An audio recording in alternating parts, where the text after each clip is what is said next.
वो हमेशा नीचा दिखाने की कोशिश में रहती अरे अभी तक खाना नहीं आया। क्या मुझे एक और शादी करने की जरूरत है? है। नहीं जीना, ऐसा मत करना, वरना मैं कहाँ जाऊंगी? खाना लेकर मैं अभी आई थी। गांव की पंचायत में फैसले हमेशा और इख्तिलाफ रहते हैं।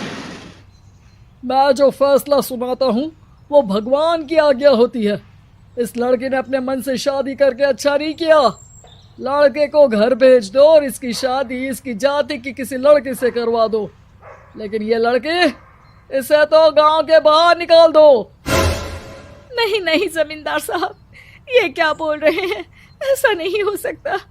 मेरी बेटी मासूम है, इसे अच्छे बुरे की समझ नहीं है। अरे कहाँ जाएगी ये बेचारी? कहाँ जाएगी?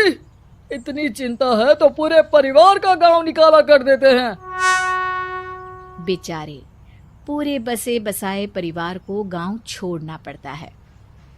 चाहे जो हो, अगर बेटियों को कंट्रोल नहीं कर सकते तो गांव में रहने का कोई मतलब नहीं है। यहाँ औरतों को दब कर रहना होगा। कोई भी अपने हिसाब से कुछ नहीं कर सकता।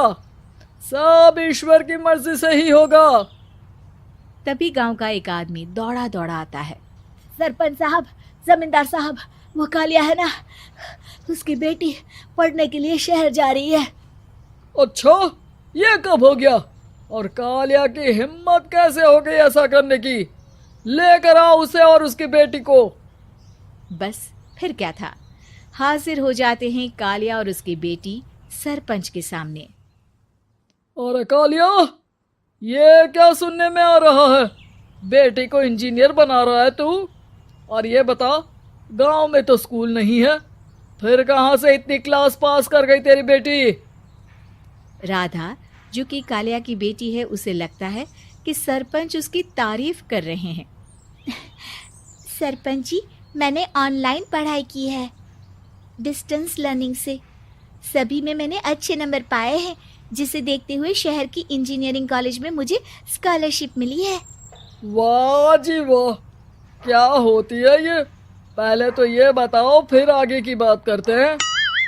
पूरा गांव राधा की बात सुन रहा था और राधा बोलती जा रही थी।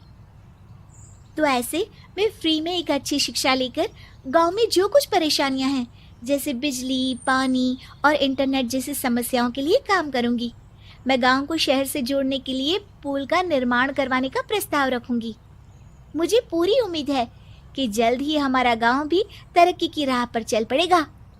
राधा की बात सुनकर सारे गांव वाले ताली बजाने लगते हैं। सरपंच को समझ नहीं आता कि वो क्या करे। चुप रह नादान लड़की। गांव के खिलाफ जाने के लिए तुझे गांव से बेदखल कर दिया जाएगा, वो भी पूरे परिवार के साथ। और हाँ, अगर ठीक से गांव में रहना चाहती है तो ये पढ़ाई लिखाई छोड़ दे। हम तेरे लिए गांव का कोई होनहार लड़का देखेंगे। तभी गांव का एक आदमी बोल पड़ता है। अरे नहीं नहीं सरपंच जी, राधा बिटिया जो बता रही है, अगर वैसा हो जाए तो हम लोगों को पैसा कमाने के लिए बाहर नहीं जाना पड़ेगा। हाँ जी, और ना ही कोसों दूर पानी के लिए भटकना पड़ेगा। हमारे बच्चे भी अच्छी पढ़ाई कर सकेंगे और आगे बढ़ेंगे, ना कि हमारी तरह खेती करते बैठेंगे। क्यों गांव वालों, राधा बिटिया का साथ देना चाहिए ना। सरपंच देखता है कि गांव राधा के साथ है तो वो चुप हो जाता है। वो घर आकर अपने सलाहकार से बात करता है, जो बहुत ही चालाक किस्म का इंसान होता है। अरे सरपंच साहब, आपको बहुत ही होशियारी से काम लेना पड़ेगा। एक बार गांव तरक्की कर गया, यहाँ के बालक पढ़ लिए तो कोई ना पूछेगा आपको। और फिर ये जो बेटा और बेटी है ना आपके, इनको भी आम लोगों की तरह ही जीवन जीना होगा। हाँ, लेकिन करे तो क्या करे? वो ना आप मुझ पर छोड़ दीजिए, बस मैं जैसा बोलूं करते जाइए। अगले रोज सुबह जब गांव वाले सोकर उठते हैं तो राधा के घर के बाहर और साथ ही वो लोग जिन्होंने राधा का सपोर्ट किया था, उनके घर के आगे लाल रंग से कल आऊंगी लिखा होता है। कल आऊंगी। यह क्या होता है? अरे यह तो खून से लिखा है, लगता है कोई भूत प्रेत या चुड़ैल का साया है। चलो सरपंच जी के पास चलते हैं। सभी सरपंच के पास जाकर उसे सारी बात बताते हैं। अरे ये तो बड़ी मुश्किल की बात है। चलो मैं एक बाबा को जानता हूँ, उन्हें बुला लेता हूँ। सरपंच बाबा को लेकर गांव के घर के बाहर जाता है। ओहो, तो ये वो चुड़ैल है जो उन लोगों को निशाना बनाते हैं जो गांव को बदलने का सपना देखते हैं। वो गांव को ऐसे ही संपन्न देखना चाहती है। वो नहीं चाहती कि कोई बाहरी यहाँ का कायाकल्प करे। क्या तुम लोगों में से किसी ने गांव को बदलने की सोच रखी है? तभी राधा की माँ रोते रोते आती है। मेरी राधा घर से गायब हो गई है। अरे कोई तो बचाओ, मेरी बच्ची कहाँ गई?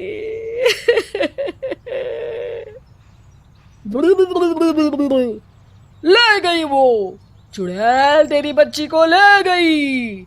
अब वो उसे श्रापित करके छोड़ेगी, उस पर चुड़ैल का साया हो जाएगा।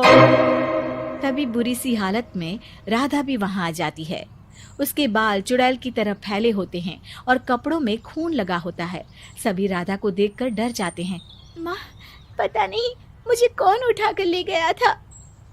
अरे दूर दूर हो जा चुड़ैल, अब हम लोग इस गांव में नहीं रुकेंगे। अरे कैसी बातें कर रहे हैं आप? कल तो आप मेरे भरोसे गांव का हुलिया बदलने, अपने बच्चों को पढ़ाने और तरक्की उन्नति की बात कर रहे थे, तो आज क्या हो गया आपको?